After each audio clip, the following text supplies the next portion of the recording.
नमः शिवाय। दोस्तों, भगवान शिव को देवों के देव महादेव कहा जाता है। इस समस्त संसार के कण कण में बसी ऊर्जा शिव ही है। शिव ही आदि है, शिव ही अनंत है। प्राचीन मान्यता के अनुसार जब यह संपूर्ण ब्रह्मांड खाली था तो अचानक से एक विशालकाय लिंग प्रकट हुआ जो अत्यंत तेजस्वी और भयंकर ऊर्जा से भरा हुआ था। इस शिवलिंग के प्रकट होने के बाद समस्त ब्रह्मांड ऊर्जा से भर गया। इसी कारण इस ब्रह्मांड में मौजूद ऊर्जा को शिव शक्ति कहा गया है और शिवलिंग को आदि शक्ति के रूप में ही पूजा जाता है। भगवान शिव जी को भोलेनाथ भी कहा जाता है क्योंकि वे अपने भक्तों में किसी भी प्रकार का भेदभाव नहीं करते, चाहे भक्त गरीब हो या अमीर हो, दानव हो या देवता हो, मानव हो या पशु हो, शिव सभी पर समान कृपा बरसाते हैं। समस्त संसार के पशुओं के पालनहार शिव जी को पशुपतिनाथ भी कहा जाता है। भगवान शिव जी को आदि गुरु भी कहा गया है। वे ही संसार के सबसे पहले गुरु हैं। उन्होंने ही ज्ञान का उदय किया है। संसार को योग का ज्ञान महादेव ने ही दिया है।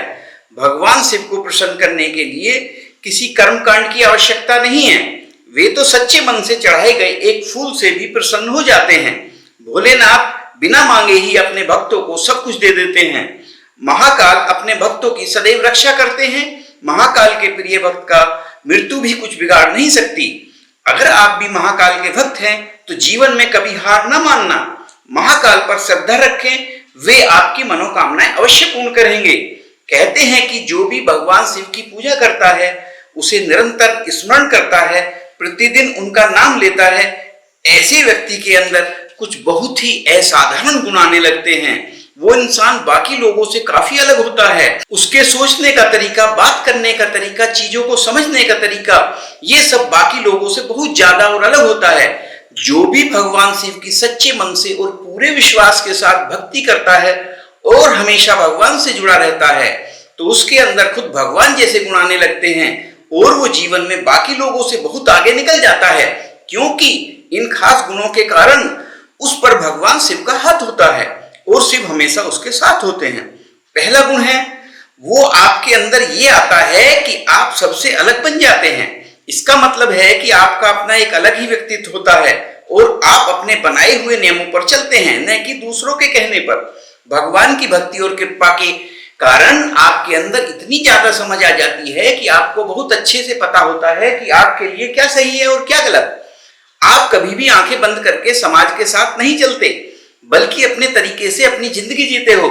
इसलिए भगवान का बहुत महत्व होता है, क्योंकि आपको पता होता है भले ही ये समाज आपका साथ दे या न दे, पर भगवान भोले शंकर हमेशा आपका साथ देंगे। दूसरा गुण आपके अंदर ये आता है कि आप बाकी लोगों से हटकर सोचते हो। आपके आसपास क्या चल रहा है, आपके जीवन में क्या क्या हो रहा है, आप हर चीज के बारे में एकदम गहराई से सोचते हो और फिर नतीजे पर आते हो। अगर कोई छोटा सा भी काम करना हो तो उसे भी आप बड़े ध्यान से सोच समझ कर करते हो, जिस वजह से आपका किया हुआ एक छोटा सा काम भी बहुत ज्यादा अच्छा और सराहनीय होता है। अगर आपके जीवन में कोई दुख या मुसीबत आ जाए तो आप दूसरों की तरह दुखी और घबराने की बजाय ये सोचते हो कि आप किस तरह से इस बुरे समय से बाहर निकल सकते हो। आप ये नहीं सोचते कि आपकी जिंदगी में कितनी समस्याएं हैं, बल्कि आप ये सोचते हो कि इन समस्याओं का हल कैसे निकालें।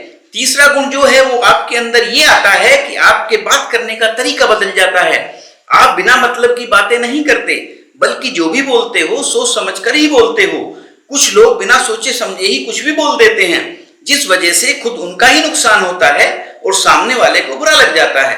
कौन सी परिस्थिति में क्या बोलना है और कितना बोलना है आपको ये अच्छे से पता होता है, जिस कारण लोगों की नजरों में आपका जो सम्मान है ना वो और भी बढ़ जाता है और उनके मन में आपकी छवि एक समझदार इंसान के रूप में बन जाती है तथा हर कोई आपकी बातों का सम्मान करता है। चौथा गुण आपके अंदर ये आता है कि आपका चीजों को समझने का तरीका बदल जाता है।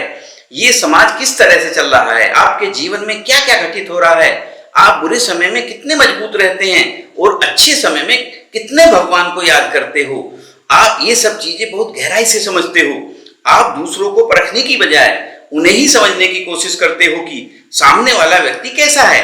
आप खुद को भी समझने लगते हो और जो खुद को समझ लेता है कि मैं क्या हूं, वो ही असल में एक समझदार इंसान होता है।